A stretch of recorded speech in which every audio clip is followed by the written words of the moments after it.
जिल्ह्यातही ढगफुटी सदृश्य पाऊस झालाय। यामुळे सिंदफणा नदीनं धोक्याची पातळी ओलांडली आहे। अनेक गावांमध्ये पाणी शिरलं। यामुळे 25 ते जवळपास 30 गावांचा संपर्क तुटलाय।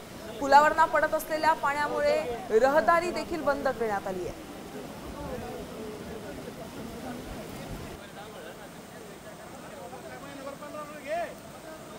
भरपूर पाऊस झालेला आहे। खूप प्रमाणामध्ये शेतीचं नुकसान झालेलं आहे। कोणाचे गाई गोटे ते पूर्ण वाहून गेलेले आहेत। सिंदफणाच्या कडीचे जेवढे कांदा चाळ वगैरे पूर्ण भरपूर नुकसान झालेलं आहे। 2 जणांचे जनावर पण वाहून गेलेले आहेत। सरकारने एकच विनंती आहे सरकारला की पूर्ण शेतकऱ्यांचं नुकसान भरपाई शेतकऱ्यांनी तुरंत लवकरात लवकर देण्यात यावी। तर इथल्या सध्याच्या स्थितीचा आढावा घेतलाय आमचे प्रतिनिधी योगेश काशीद यांनी। जिल्ह्यामध्ये झालेल्या ढगफुटीमुळे आता संपूर्ण गावांचा जे आहे ते संपर्क तुटलेला आहे। जनजीवन विस्कळीत झालेलं आहे। मी सध्याला सिंदफणा नदी पात्रातील साक्षाळ पिंपरी येथील पुलावरती उभा आहे आणि अशा पद्धतीने नदीनं रौद्ररूप धारण केलेलं आहे। अनेक गावांचा संपर्क तुटलेला आहे। जनजीवन विस्कळीत झालेलं आहे।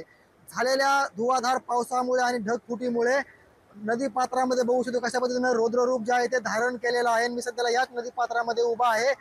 अनेक गावांचा संपर्क तुटलेला आहे। मुख्य पाहायला गेलं तर धारवंटा, साक्षाळ पिंपरी आणि या गावाला जोडून अनेक जवळपास 20 गावं या पुलावरनं प्रवास करतात। मात्र आता या गावांचा संपर्क तुटलेला त्या ठिकाणी बघू शकतोय कशा पद्धतीने लोक जे आहेत ते पाठीमागं उभा राहिलं तर पाहायला मिळत आहे आणि जनजीवन विस्कळीत झालेलं आहे।